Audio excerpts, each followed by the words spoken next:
It's been almost 2 years now since I fully quit my traditional software engineering job in an office in London in favor of becoming a digital nomad and living around the world. At the time, it felt like the scariest decision of my life. This was a career that I had been working up to for a long time, and I feared what it would be like to leave this traditional path that it seems like society is pushing everyone to do. But overall, I could never go back because my life has completely transformed since making this decision. And in this video, I'm going to tell you how it has changed my life, how you can do the same with your programming skills if you want to live like this, which is, by the way, not as hard as you might think. And finally, I'm going to tell you the couple of regrets or sort of downsides that I have noticed from living this digital nomad lifestyle as a programmer. Now, I'm still a software engineer and a programmer. I just don't use these skills in the traditional job. A big misconception is that being a software engineer means that you have to just get a traditional job and work in some office. It doesn't have to be that way. There's so many other ways for you to build an amazing career with coding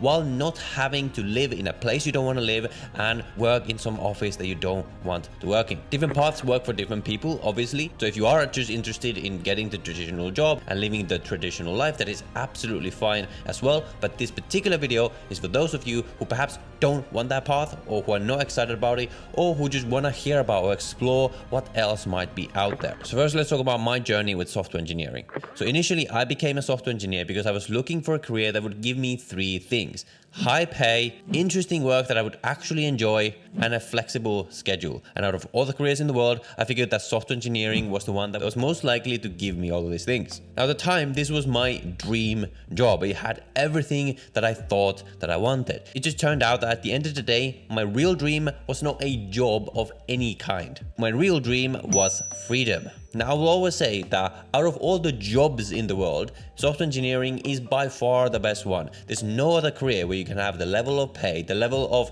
independence in your work, while building a super valuable skill set in today's world as software engineering. But just for me personally, at some point after working this job, I started realizing that while this was great and it was good, I'm never the kind of person to settle for good. I always want the best. Just because something is good is not a good enough reason not to strive for something better. The money was okay, but I wanted more money. The lifestyle was good, but I wanted a better lifestyle. So I saw that I had a couple of options. I could either keep grinding at my job in London for the next 20 years, and hopefully at the end of it, I would have the kind of salary that could perhaps allow me to leave the job and go start some business somewhere else or something like that. But what most people don't realize is that while software engineering salaries in the US are extremely high, in Europe and in the UK, they're nowhere near the same. Like, it takes a very long time to build up your salary to the level where it's actually good money. So I would have to work for a very long time to have the kind of money and the kind of flexibility I wanted. The other option would have been to try to move to America within the next 2 to 3 years within my job. I know that a lot of people in my company had been doing that, but this was very uncertain, and it still really wouldn't give me the freedom that I wanted. And even then,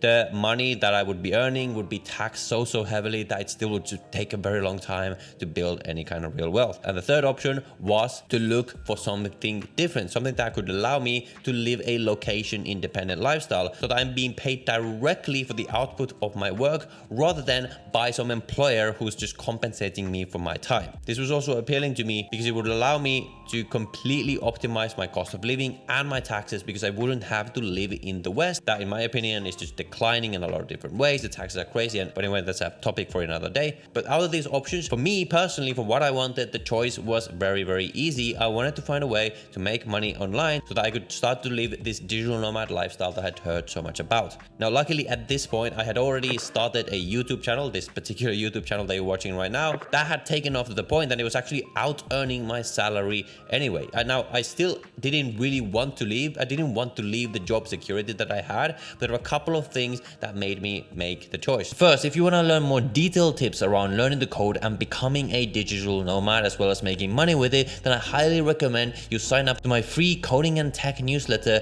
Internet Made Club. Over there, I send you a weekly email that contains highly valuable information about learning the code, making money, as well as trends within the tech industry. And because writing emails is much faster than making these YouTube videos, videos, this is the first place where you're gonna find out about new things happening in the industry, new tips around learning the code, as well as about any updates about my life or my offers. And as a bonus, if you sign up today, you also get access to my exclusive online computer science degree template that I host in Notion that gives you a full free computer science degree curriculum that is compiled out of online courses, which means that you can get a literal computer science degree level education online for completely free if you just follow this roadmap. Again, this is all completely free, so it should be a no-brainer for you to sign up. There's more than 13,000 members already. And of course, at any time, if you don't like the content, then you can unsubscribe with just one click. The link will be down below. And now back to our regularly scheduled content. Number one was that if I leave and everything goes badly, I can always just go back. Like, the company would take me back.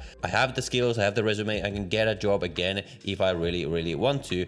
And the second one was that with the amount of taxes I was paying in the UK, even if I lost the salary just by leaving the UK and not having to pay the taxes, I would be left off with pretty much the same amount or even more because of the tax savings on my YouTube income. And the third reason was that my real dream with coding and software engineering, the original reason why I learned it in the first place, had always been that I wanted to build something of my own. I wanted to try to build a startup or like a software of my own that I could sell. And having this job and YouTube at the same time simply did not leave me any time to do that. But if I left the job and I replaced it with building something of my own that could finally allow me to do this much earlier, that would allow me to have the time to build something of my own. So for these three reasons, I decided to leave my job and leave the UK to live around the world. The way I nowadays live is that I have my main base in Dubai for tax residency, and because it's just a very exciting city, a lot of entrepreneurs moving there. So I live there for around half the year, slightly more than half the year, and for the other half of the year, I travel around Southeast Asia. I'm currently in Thailand. I've just been in Bali, and I'm sort of just exploring the different places that I like. And I cannot tell you how much making this change has changed my life for the better. In terms of my schedule, my old schedule and my job was very monotone. I would wake up, we would have a call, I would work on some really boring problem on my job, because really as a junior software engineer, your work isn't as exciting as you might think it is. Nowadays, technically, my schedule isn't all that different. I wake up, I work, I eat, go to the gym, go to sleep, but there's two major differences. Number one, I actually really love my work. I think there's something where you're doing something for yourself rather than for someone else. When you're working at the company, it just makes the work so much more fulfilling because what you're building is yours. So I'm absolutely fulfilled and I love all the work that I do.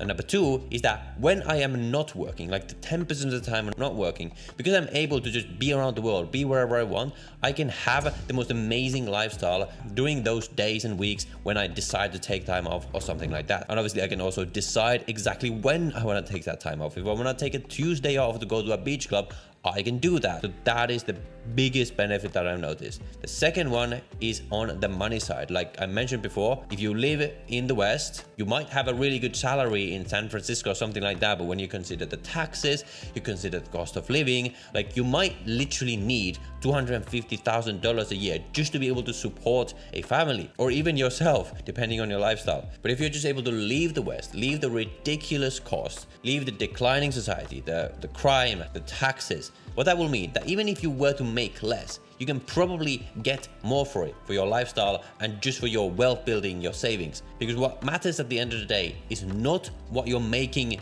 gross. What matters is what you actually keep. And nowadays, with the way the economy is going in all these Western locations, you might get a great software engineering job in Paris that pays the average software engineer wage, but you might still struggle because the salaries in a lot of locations are simply not keeping up with the cost of living. However, if you do something for your own, and we'll talk about a couple of ways to do this in a second, but you earn money in some other way, you can be making more and keeping a lot more at the end of the day. Now, before we get into the couple of downsides / regrets that I have, obviously right now you're probably screaming at the screen, be like, Thomas, that sounds great, but I can't do this. I am stuck here with my job. I don't have a YouTube channel. How can I do this? And I hear you. Here are a couple of the broad ways that you can achieve this yourself. And no, you don't need to have a coding YouTube channel. The first is simply a remote job. Now, this one is in some cases the simplest way, and in some cases not as simple. So there are companies in the West, like in the US, UK, whatever, who will hire you on a local UK, US wage,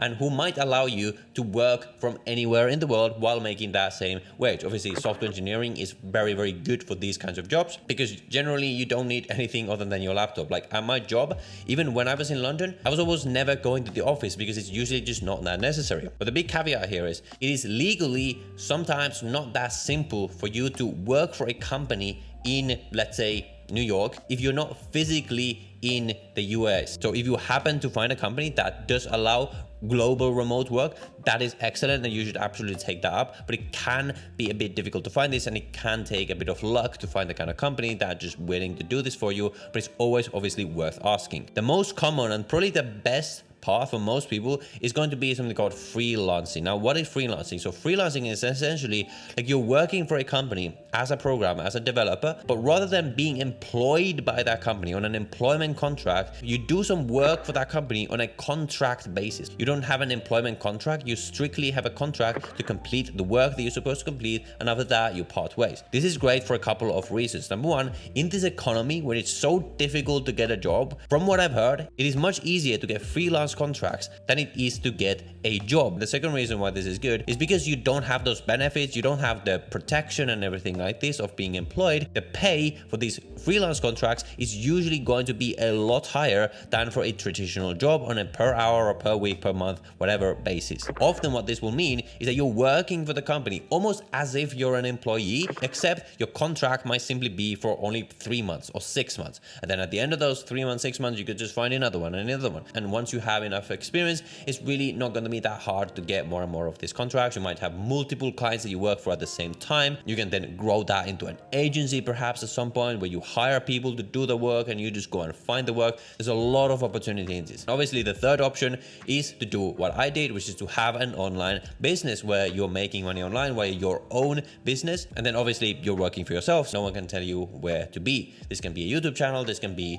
an e-commerce business, this can be some kind of agency. And this is where obviously the income potential is the highest, but also it's going to be the hardest to get going. What I would recommend for most people, still, if you're learning to code, try to get a job first. So any kind of job, whether it's a freelance contract, a job, you're working for a startup, you don't get paid that much, it doesn't matter. Get any experience you can as fast as possible. Because once you have your foot in the door, then everything becomes so much easier. You have so much leverage over your companies to ask them for remote work because you have experience, you have already shown your value. You have so many more opportunities open to you because so many companies nowadays, they require experience. So for the first thing you try to get, don't worry whether it's online, whether it's remote, whether it's in the office, just try to get some experience. This is exactly what I did. I didn't want to be in the office forever, but that was my first step into the industry. And if you're looking to become an entrepreneur, I would recommend doing those two first steps while at the same time you're trying to build some kind of business on the side. And eventually, if that business takes off, then you can make that your full-time thing. Don't ever quit everything just to build a business unless you're already rich or you have someone to support you financially or something like that. And in this day and age, because of how the industry is, it's like very difficult to get jobs. If you just open up your mind, you look at all the different opportunities that are out there, it can be even easier to land something, to start making some money, and especially easier when you consider that you don't have to make nearly as much money if you're not living in a location like freaking San Francisco where you're having to pay $5,000 a month just for a basic cost of living. You could come here in Vietnam, Thailand, live on less than $1,000 a month, and as long as you can find some way to make $1,000 a month, that can get you started. And because you don't have that huge overhead of the taxes, of the cost of living, it also gives you the peace of mind to really focus on your work and really focus on building your career and your income. Now, with that said, do I have any regrets? Well, there's a couple of things. The first thing is that obviously when you're working for yourself, whether as a freelancer or an online business owner, your income is going to fluctuate a lot more. So I would not recommend fully leaving until the level where it does fluctuate is so far above your cost of living that even on the lowest months, it is still very comfortable and you can still very comfortably live on that. The other kind of regret is that I would have liked to have the experience of working at a really big tech company like Google or Meta. I never ended up going for it. I was really debating whether I should stay in the job until I can perhaps try to get my foot in the door at one of these companies just to experience it. But then I just thought to myself, like, okay, even if I went to one of these companies, I wouldn't stay there for that long. I would mainly be doing it just to say that I've done it, just to call myself an ex-Google engineer or something like that. So it wouldn't have been worth it, but I would have liked that experience. Maybe one day, who knows, but I guess unlikely. I just don't want to live this life. And at the time, the biggest worry I had is like, what if it fails? What if everything goes to shit? But then I just realized like, okay, even if it does, like what's the big deal? I can always go back if I have to. And with living this lifestyle where everything is so optimized financially, I can build wealth so fast that even if everything goes to zero, like I'll be fine. Like I can just live in a cheap cost of living place and just have infinite times to wait until something else takes off or until I figure something else out. So it really isn't that big of a risk. So this is my experience. Everybody's experience is going to be different. Obviously there's other downsides, like if you wanted to build a family, then like nomading around the world is not going to be very optimal, right? This works for what I like, for what I want for my life, and I could just never go back. I just couldn't go back to the traditional job life. It's just not for me. But maybe it is for you. Who knows? Let me know down below in the description. If you are interested in doing this and you want more detail on exactly how to do this, I actually made a full video right here on the full step-by-step process that I would do from zero to become a digital nomad as a software engineer. I know I touched on it in this video, but in this video, I go into a lot more detail. So watch that video next.